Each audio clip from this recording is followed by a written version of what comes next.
Kantara the chapter 1 या सिनेमाचा trailer सध्या सगळीकडे प्रचंड धुमाकूळ घालतोय, जो तो कांताराविषयी बोलतोय। पण हा कांतारा आधीच्या कांतारापेक्षा वेगळा कसा? त्याची स्टोरी नेमकी काय आहे, त्यामध्ये कोणकोणते कलाकार आहेत, त्यांच्या भूमिका काय, आणि सगळ्यात महत्त्वाचं म्हणजे थिएटरमध्ये जाऊन पाहणं इतकं वर्थ इट हा सिनेमा आहे का?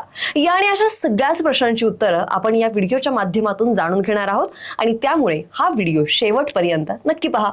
नमस्कार, मी मयुरी कराडे आणि तुम्ही पाहताय महाराष्ट्र जागरण।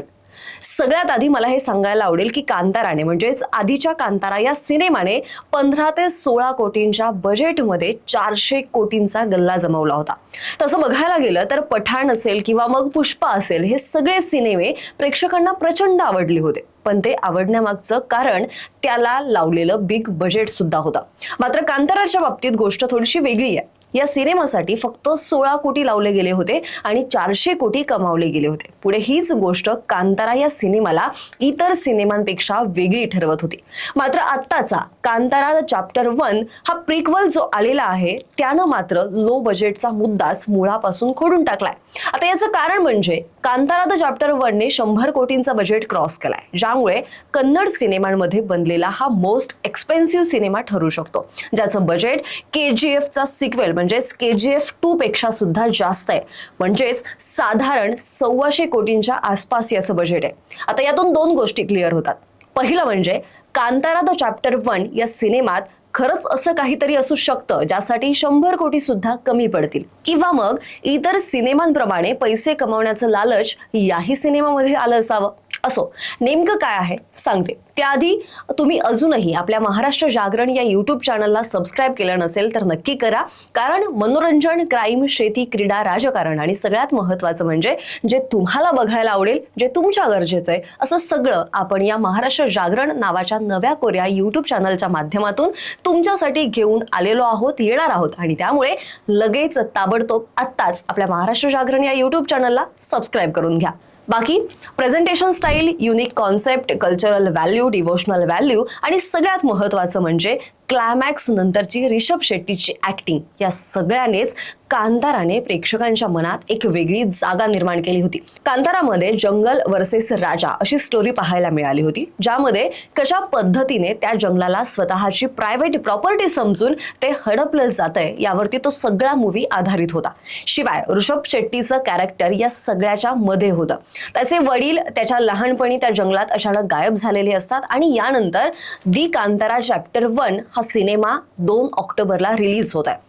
विशेष म्हणजे रिलीजच्या आधीच या सिनेमासाठी वापरलेलं 125 कोटींचं बजेट रिकव्हर सुद्धा झालंय।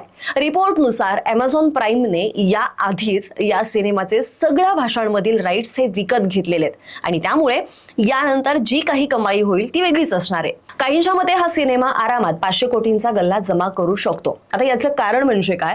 The Percy Jackson, the Boys, the Aquaman, the Nun, the मुसाफा, क्रेव्हर हंटर यांसारख्या मूवींचं VFXचं काम करणाऱ्या MPC कंपनीनं यामध्ये व्हिज्युअल इफेक्टचं काम केलेलं आहे आणि त्यामुळे हा सिनेमा व्हिज्युअली डिसअपॉइंट करेल याची तीळ मात्र शक्यता नाहीये। साधारण 3 मिनिटांचा ट्रेलर आहे। कांतारा हा सिनेमा जिथे सोडला तिथूनच हा सिनेमा सुरू होत आहे। त्याच स्पॉटवरती ऋषभ शेट्टी म्हणजेच शिवा येतो आणि आपले वडील नेमके कुठे गायब झालेले आहेत याचा शोध घ्यायला सुरुवात करतो।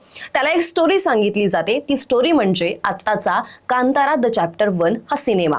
या दोन महत्त्वाच्या गोष्टी आहेत। पहिली म्हणजे स्वतः कांतारा जंगल आणि दुसरं म्हणजे राजाचा दरबार। दुसरी गोष्ट म्हणजे संपूर्ण ट्रेलरमध्ये काही शॉट्स हे एकदम खतरनाक आहेत। यात मग राजाचा दरबार असेल किंवा मग वाघ आणि त्या लहान बाळाचा शॉट असेल, वाघाचा समोरून घेतलेला शॉट असेल, हजारो उंदरांचा शॉट असेल, जळत असलेली एका देवाची प्रतिमा असेल आणि त्यानंतर ऋषभ शेट्टीचा तो लास्टवाला शॉट, सगळं काही एकदम तगडं आहे। बाकी ट्रेलरवरून एवढं मात्र नक्की लक्षात येतंय की स्टोरी ही पहिल्या पार्ट मधल्या शिवाच्या लहानपणापासून सुरू होते, जिथे त्याला सांगितलं जातं की का त्याचे वडील त्या कांताराच्या जंगलामध्ये गायब झालेले होते।